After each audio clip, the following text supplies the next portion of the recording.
그렇습니다. 부메랑이 된 유서.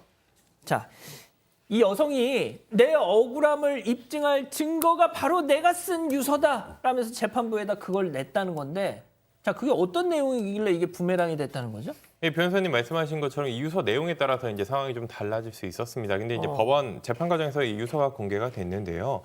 일단 내용을 보면은 이제 살인 혐의로 기소된 상태에서 쓴 유서입니다. 지금 나오고 있는 저런 내용인데 이 여성은 자신이 청혼했던 동거남이 경제적 어려움에 극단적인 선택을 하자 따라 죽기 위해 작성했다 이렇게 주장을 했습니다. 근데 내용을 보면은 내가 죽어라 보필했고 아낌없이 주고 품었다. 내 집을 경매에 넘기고 다시 찾아와 뭐 소속시켜놓고 나를 유린하고 농락하고 협박하고 이런 것들을 했는데 뭐 진심이 짓밟히지 말았어야 했다. 자그마치 6년이나 뭐 이런 내용들이 담겨 있었습니다. 자, 교수님, 저 뭐 유서 내용이 좀 약간 좀 아리송하긴 하네요, 진짜. 근데 대부분 이제 그 본인이 정말 극단적 선택을 할 때 쓰는 유서들을 보면 몇 가지 특징들이 있습니다. 글씨 문체도 달라지고요.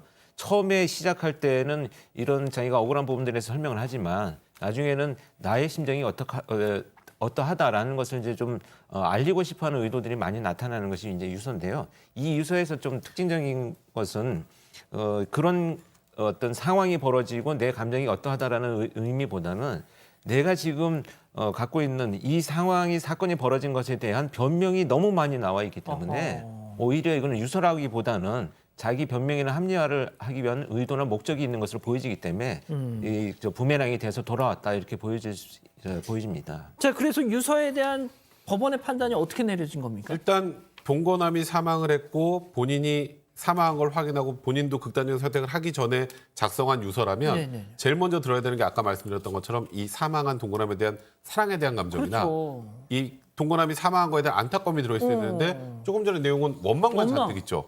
그럼 결국 이건 유서가 아니라 살해 동기가 되는 겁니다. 아. 정반대로. 그렇죠. 하하. 그러니까 이 사람을 이렇게 내가 원망해서 이 사람을 살해하고 이렇게 유서를 쓴 거야로 충분히 해석할 죽은 수 사람을 있다는 거죠. 저렇게 원망하는데 같이 따라갈 그 상황이 이해가 안 있겠냐? 되잖아요. 이 사람 이렇게 원망하는데 왜 같이 따라서 예. 극단적 선택을 합니까? 그러니까 재판부 입장에서는 오히려 이게 살해의 동기가 될 수 있다고 판단한 겁니다. 그래서 형량이 어떻게 나왔어요? 네, 재판부 여성에게 징역 16년 선고했습니다. 재판부는 여성이 남성을 살해한 사실을 인정했는데요. 살인죄는 어떠한 이유로도 합리화될 수 없는 중대한 범죄이다라고 말하면서 여성에게 징역 16년 선고했는데 여성 이 중형 선고 받고도 재판부를 향해서 판사님 저 너무 억울합니다라고 소리치면서 본인의 죄를 뉘우치지 않았다고 합니다.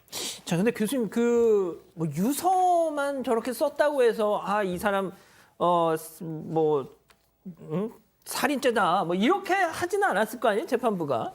뭐 그렇죠. 다른 게 또 있었겠죠. 네, 당연히 뭐 이제 그 현장의 상황에서 나타나는 것들이 이제 증거가 많이 된 것 같은데요. 특히 이런 사건들은 이제 CSI들이 현장에 나갔을 때 그 아주 계획적이고 의도적으로 범행이 벌어졌다라고 하는 것을 이제 여러 가지 증거물 수집하면서 분석을 하게 됩니다. 그걸 바탕으로 해서 아마 인정을 했던 것 같고요. 특히 이제 아까 말씀드렸다시피 이제 피해자 입장에서는 뭐 주저원이라든지 이런 것들이 나타나지 않았다 이런 이 증거들은 결국 자신의 유죄를 판단하는데 굉장히 영향을 많이 줬던 것으로 보여집니다. 그렇군요. 알겠습니다. 첫 번째 법 이렇게 마무리하고요.